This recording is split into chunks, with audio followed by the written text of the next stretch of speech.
Hey guys! Magandang gabi. Welcome back po dito sa aking YouTube channel. Grabe, napakaganda po talaga ng gabi natin ngayong gabing ito sapagkat meron pong balita ngayon na sa social media patungkol dito sa pamamaalam ng tahanang pinakamasaya ng Tape Inc.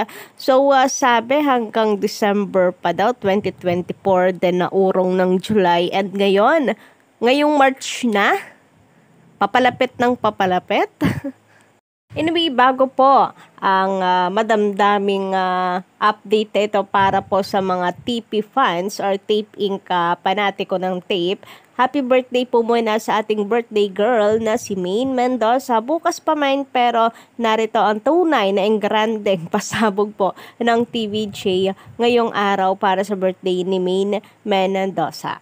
And as expected, nag-guest po si Arjo Atayde sa Itbulaga sa Therapy since pwede naman kasi nga nasa TV5 na po ngayon ng Itbulaga. So for sure, very very happy ngayon si Maine Mendoza. Again, happy birthday ulit Mrs. Cutie. Anyway, narito naman po ang napakalungkot na balita para po sa Tape Inc. At syempre, napakagandang balita naman po para sa ating lahat. Ang nangangamoy last day na ng tahanang pinakamasaya. So marami po ang nakapansin doon pa lang sa speech ni Yorme Isko Moreno na parang nagpapaalam na sila.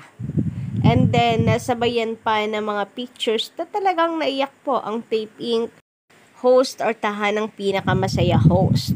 So, kasunod po niyan ang biglaan pong pagkawala ng kanilang official na Facebook page na kung saan nakapagtataka, verified account naman na ito. Hindi naman Itbulaga ang title nila para mawala na ito. So, bakit? Bigla po atang nawala ang kanilang Facebook. Anyari? Isang malaking palaisipan po ito para sa lahat. Kung ano nga bang estado nila ngayon, mukhang totoo ang kumakalat na chika na talagang meron pong financial problem ang Tape Inc. kahit kanila pong palabasin na mataas ang kanilang commercial loads at marami pa rin silang advertisers. Wala pa rin iyong magagawa kung talagang hindi po sapat ang kanilang kinikita. So mainit po pinag-uusapan ngayon sa social media ang Tape Inc. Minsan na nga lang po mag-trending, ganito pa ang balita. Napakasaklap naman.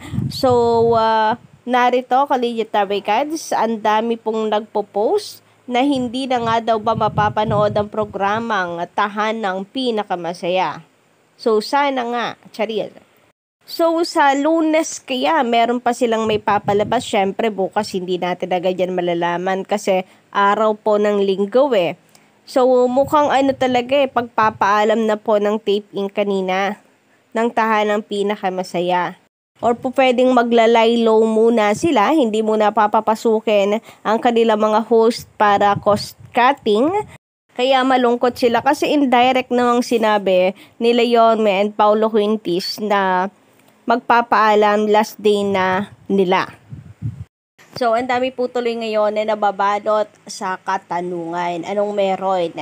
Baka daw talagang malungkot lang sila dahil talagang apektado ang kanilang programa. And wala naman tayong magagawa dyan. Pinakawala nila ang TVJ, no? So, ito yung karma siguro na matatawag po para sa Tape Inc. And ito yung pinakamalaking move, sana mauntog na nga po sila. Pinakamalaking move na hinayaan nila ang TVJ ay mawala. At ayaw na lang ayusin ang gusot. Lunukin na lamang yung pride. Wala sila daw ang may-ari So, nakipagmatigasan. So, ito po ang nangyari tuloy sa kanila. Tuluyan po tuloy na wala sa kanila ang programa. Hindi lang title, talagang mismo sa ere. Tuluyan po silang nawala. Ang tagal na rin kasi, ilang buwan, 2 months na po silang fluff. 2 months na po silang kulelat sa ratings. Wala din pong gaanong major sponsor talaga ng kanilang programa. Wala tayong nababalitaan. Unlike sa TVJ, kapag namigay po talaga sila sa studio, napakaraming product na main sponsor po nila. So, yun yung Yun yung nangyari at kinabagsakan ng taping ng kanilang pakawalan ang TVJ. So, aasahan ba nating lahat na wala ng tahan ang pinakamasaya sa Lunes? Mukhang na mali po ata yung kanilang title. Mukhang tahan ng pinakamalungkot na po sila ngayon.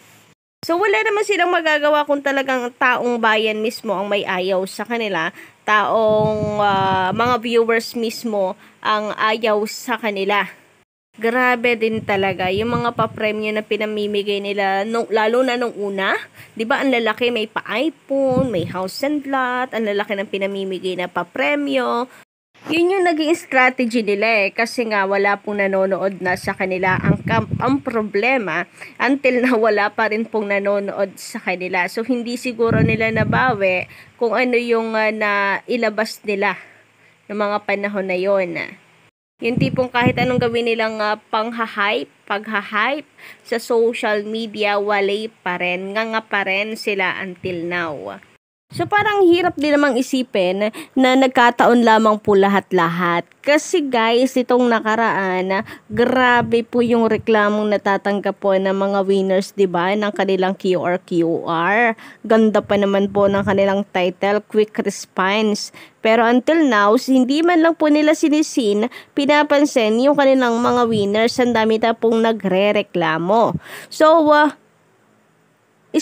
dalawa lang naman po yan Una, ini-scam nila, or pangalawa, sadyang may financial problem sila tapos hindi nila maibigay agad-agad yung mga papremyo kagaya sa QR kasi siguro ginagawan pa nila ng paraan or diskarte.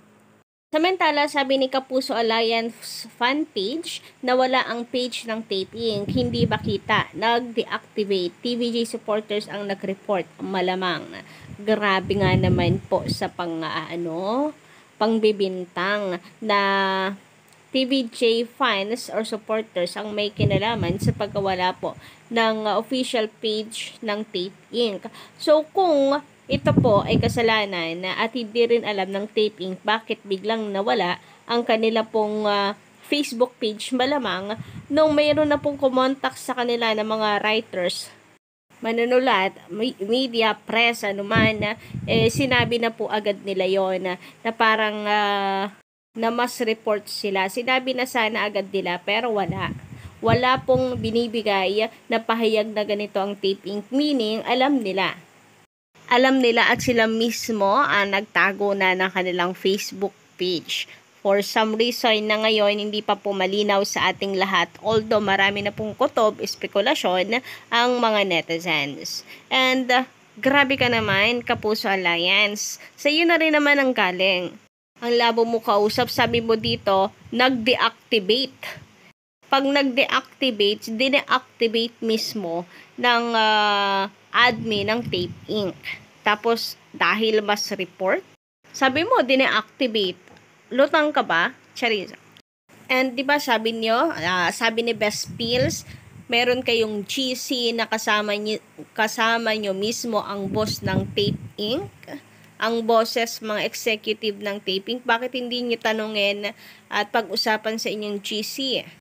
Ultimo nga, si Attorney Maggie hindi alam Hindi pa sinasabi ng Tape ng Tape Inc. daw sa kanya anong meron. Pero ang alam lamang daw niya ay maglalabas ng joint statement ng GMA Network at ang tahan ng pinakamasaya or ang Tape Inc. Meaning, may kinalaman yung lahat-lahat ng ito pagkawala ng kanilang page, yung parang pamamaalam na nila kanina, mayroong kinalaman ang GMA Network dito. Kasi bakit kailangan kasama ang GMA Network sa pagbibigay ng statement kung nagkaroon lang talaga sila ng problema sa kanila pong Facebook page. So, nakukutuban na po ng mga legit fabricants kung ano po ang meron. Knowing na ngayong taon din matatapos ang kanilang kontrata, plus lumabas po ang balita na 800 million na pagkakautang nila sa GMA Network. Siguro ito yung sinasabi nilang mayayanig ang noon time ang buong bansa ngayong paparating na Marso. So, eto na yun. March na ngayon. Tapos, ganito yung lumabas na balita. Nayanig nga. Grabe nga naman yun. Paparating. Meron daw kasing paparating sa Tape Inc. Kaso, sa halip na Alden Richards sa makita natin, karma pa po ata parang ang dumating na siyang yumanig sa noon time. Grabe, paano na lamang po kaya ang kanilang pangarap na si Alden Richards ay tumuntong sa tahanang pinakamasaya. Napakataas po kaya ng talent fee ni Alden. Nag-resign na si Alden sa kanila. Sumunod siya after ng mga legit na records. Meaning, anuman po ang kanyang regular na sahod doon ay hindi na ngayon. Maaring patungan pa ang ni Alden Richards yung talent fee niya, 'di ba? Nang umahawa kay Alden, since alam niyo naman ang conflict ng pag-appear ni Alden dyan sa tahanang pinakamasaya. So yun lang po guys sa ating update sa gabi ito. Don't forget to click the subscribe button and notification bell for more updates.